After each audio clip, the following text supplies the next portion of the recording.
dia. Obrigada pela presença no domingo de manhã, né? Não é fácil.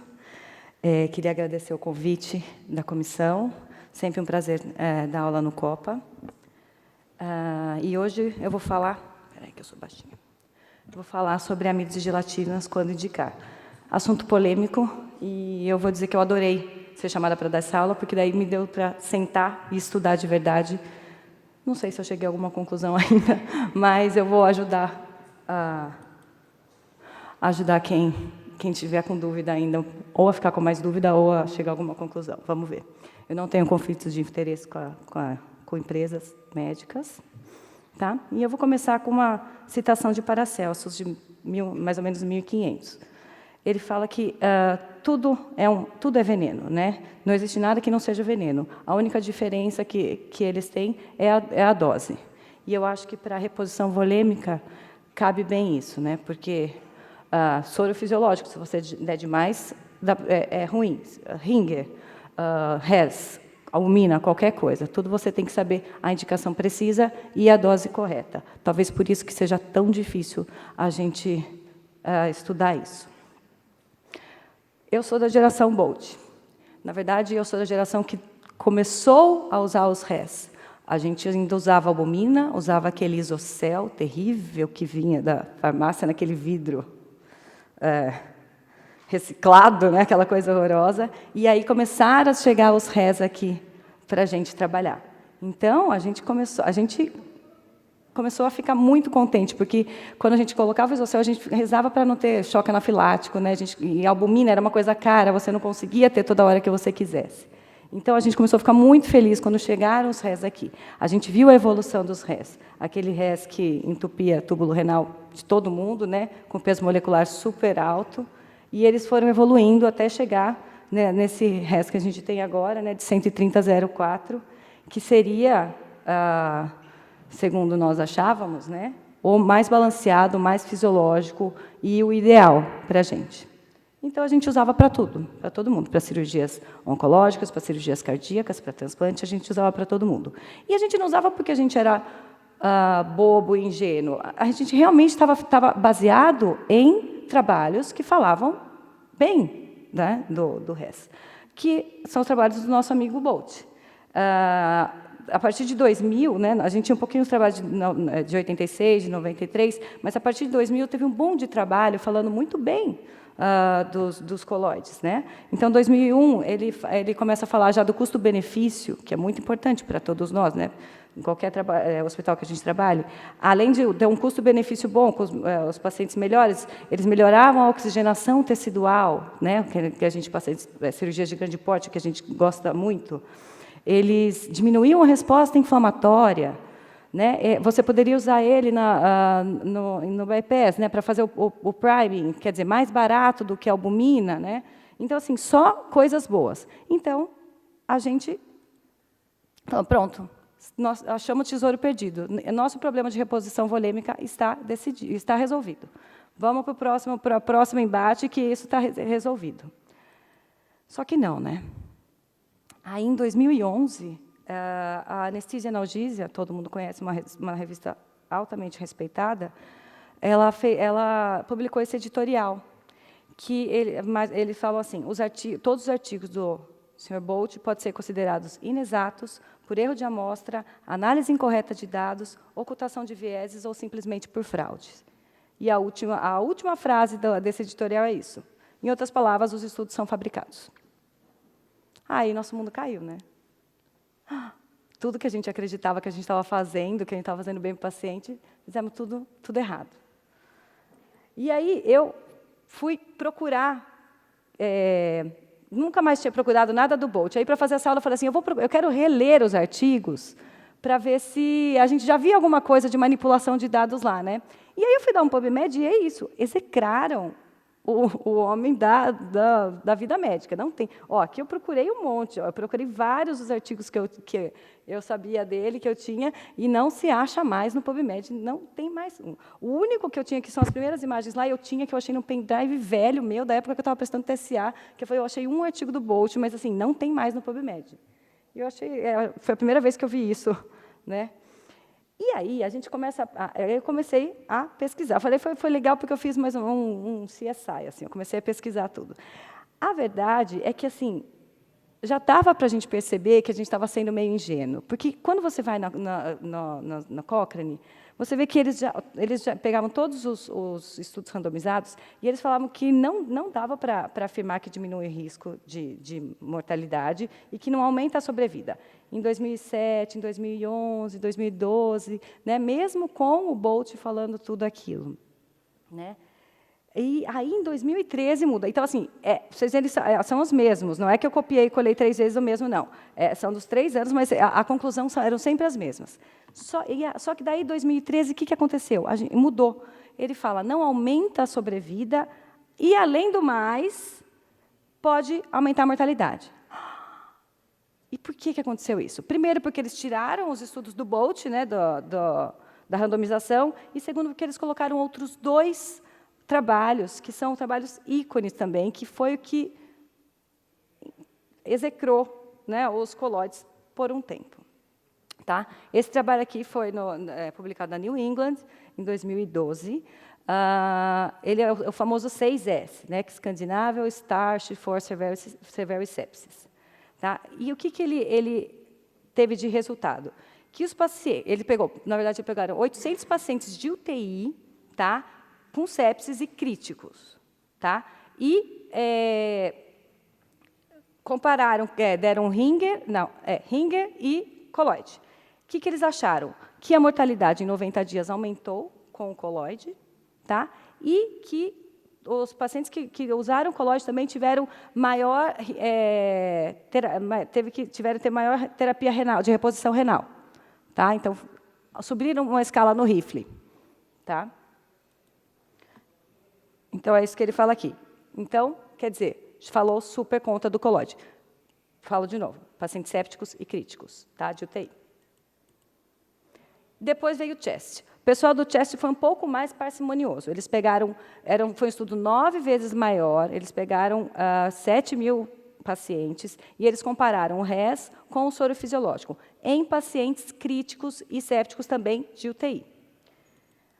Eles acharam uma pequena diferença de mortalidade, mas com P não significativo. E o force plot deles também fica mais borderline do que o 6S. Então, eles não conseguiram provar o aumento de mortalidade. Eles provaram o aumento de terapia de reposição renal, que depois foi questionado, e eu vou falar um pouco mais para frente.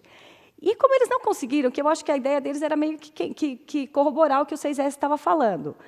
Como eles não conseguiram, eles começaram a puxar para outras coisas. Então, você pega a discussão desse artigo, ele fica muito falando do aumento da creatinina, da diminuição do débito urinário e dos outros efeitos colaterais que os pacientes tiveram. Que tiveram prurido, tiveram um semi-choque, assim, né? Então, assim, ele fala muito mais disso do que de mortalidade e de terapia de reposição renal.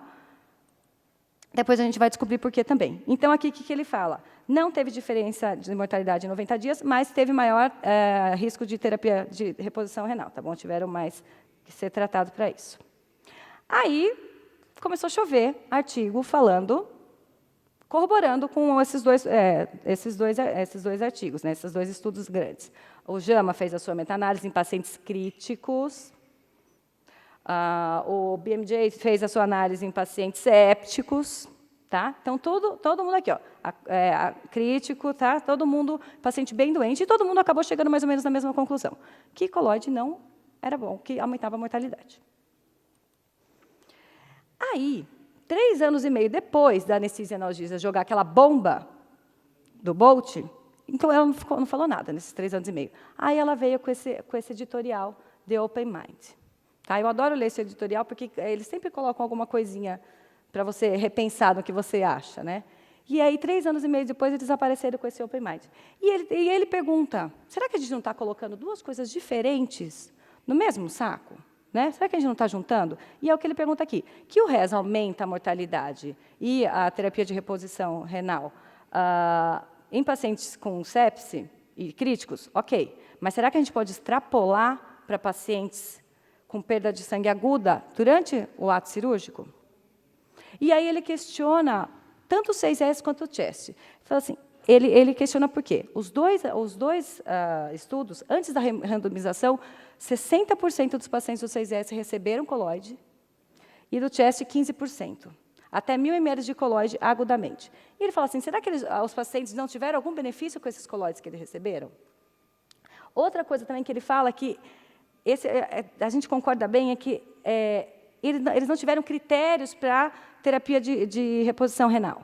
Não foi assim, olha, se a creatinina chegar a tanto, se o clearance for tanto, nada. Foi, o médico falou, acho que está piorando, eu vou entrar com diálise.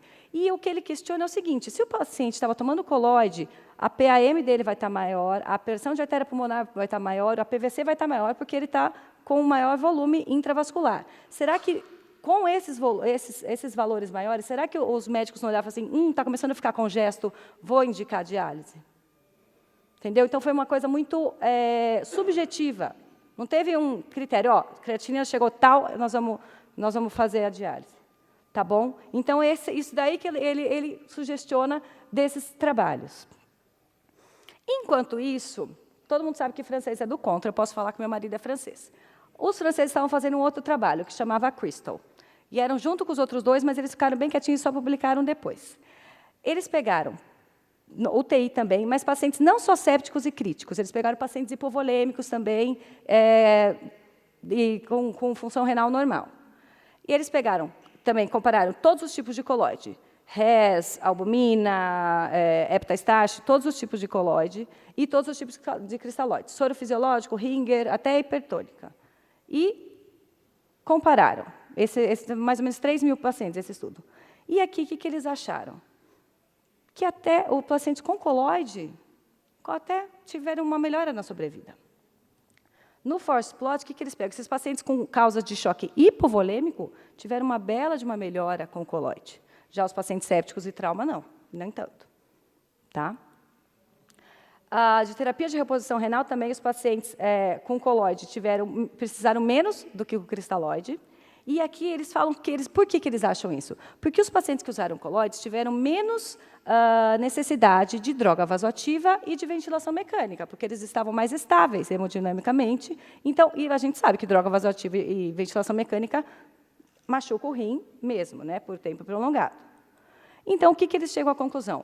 Que os pacientes com hipovolemia, está vendo aqui, também eles não colocam nada de crítico e séptico. Então, a gente tem que começar a ler nas entrelinhas. Né? Não dá para colocar tudo no mesmo saco, como disse o pessoal da anestesia e analgesia. Os pacientes de hipovolemia, que usam cristalóide, cristalóide e coloide, não teve diferença em mortalidade de 28 dias, porém, em 90 dias, dos coloides foi melhor. Tá? E a terapia de reposição renal também. Tá? Mas também precisa de mais estudos. Mas aqui, hipovolemia. Como começou a parte de retratações, de falar assim, nós queimamos, mas assim, não era bem isso? Quando você vai procurar o chest de novo, quando você vai no PubMed, a primeira coisa que aparece é isso. Ele não aparece o artigo bonito, ele aparece assim, tem uma errata no New England, vai no New England e olhe. Tá? Você não consegue já ver o artigo. E, como eu falei, na discussão, eles ficam muito tempo falando sobre os efeitos colaterais. Né? Porque, como eles não conseguiram provar muito o que eles queriam, eles ficam falando dos efeitos colaterais. Então, teve mais prurido, mais rash, não sei o quê. Só que, na hora que veio essa errata, o que aconteceu? É isso aqui. Do total de 3.416, na verdade, é 3.871. De coloides e do cristalóide, 3.358 a 2.879. Quer dizer, essa mudança de 400, de 400 daqui, do cristalóide que foi para o coloide, muda totalmente o P. Que esse P tinha sido significativo e esse não. Então, ele também rolou uma manipulação. Não sei se por mal, por bem, mas também não dá para falar que, não, certeza, só o Bolt manipula dado. Né? Mas eles se retrataram. Tá? Mas então aqui, a gente não pode mais queimar tanto por aqui, porque eles se retrataram. A verdade é, se o glicocálice estiver íntegro, você pode usar.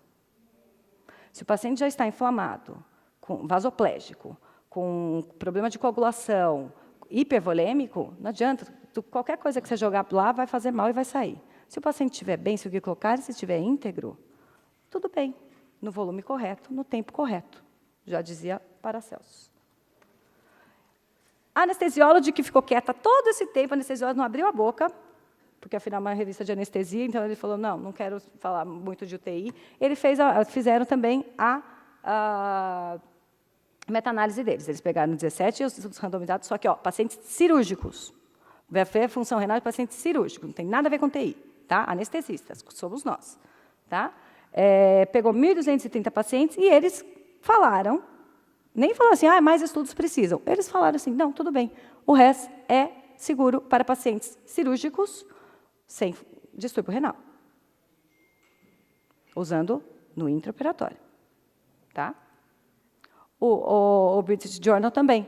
Eles fizeram uma meta-análise maior ainda, pegaram 59 trials, dando quase 5.000 pacientes. Não houve diferença de mortalidade, não houve diferença de perda sanguínea, não houve diferença de terapia de substituição renal, nem de pico de creatinina. E ele ainda sugere que dê uma diminuída na transfusão em pacientes cirúrgicos.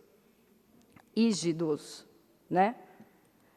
E aqui ele fala assim, só que ele fala, como ele não consegue provar que houve diferença, que foi melhor nem pior. Então, ele fala assim, eu ainda não posso indicar o uso, mas eu também não estou queimando. Tá bom? E aí,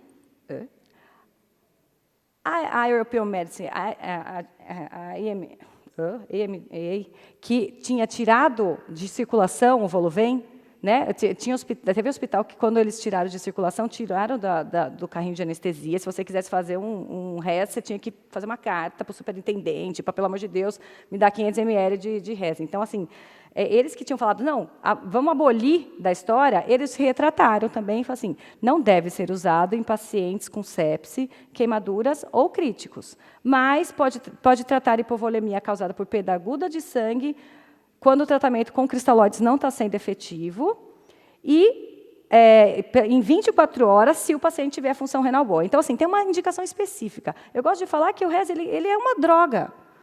Então, você tem que usar com indicação específica, não adianta sair usando para todo mundo. Né? É uma droga. Se você usar na indicação correta, ele vai te ajudar. Se você usar na indicação errada, ele vai te atrapalhar. O FDA também fez o Black Box Warning, falando que o RES não pode ser usado em pacientes críticos com sepse ou disfunção renal prévia, e mais que a proibição para todos os pacientes, né, generalizando da UTI, não pode ser corroborada, porque os estudos são muito conflitantes mesmo. Tá? Então, como eles acharam mais ou menos a indicação, começou a surgir agora, isso aqui já é de 2015, trabalhos usando o RES na indicação que foi feita. Então, eles pegaram assim, paciente velhinho com trauma. Quer dizer, também não pegaram paciente asa 1 para fazer uma colecisté. Né? Pegaram velhinho com trauma que teriam uma chance de fazer uma insuficiência renal, já por si só. E usaram o RES. Tá? E eles chegaram à conclusão que, se você usar até 2.000 ml, agudamente durante a cirurgia, não tem diferença, não faz insuficiência renal aguda e nem aumenta o risco de terapia de reposição renal. Tá? Então, assim, mas aqui, leia-se, foi nas primeiras 24 horas de trauma. Tá? E volume. Então, naquele horário, naquele volume. Por quê? Porque eles ainda têm o glicocálice íntegro aqui. Tá? Esse outro aqui, também de 2015, eles foram um pouquinho mais a fundo, eles compararam, eles mediram a função renal por essa proteína que se chama NGAL. Essa proteína ela é filtrada para fora do glomérulo e ela já é reabsorvida pelo túbulo proximal. Então, ela mede bem a insuficiência aguda mesmo, bem aguda. Então, eles escolheram isso da urina, fora os outros parâmetros todos que eles fizeram para tentar ver se o uso do RES agudamente no intraoperatório machuca o rim mesmo. Né? E eles não chegaram a essa conclusão. Eles falaram que, se você usar até 2.500 em pacientes, durante uma prostatectomia radical, né, se você usar até 2.500 ml, você não tem efeito nefrotóxico. Tá? Usado naquele volume durante a cirurgia.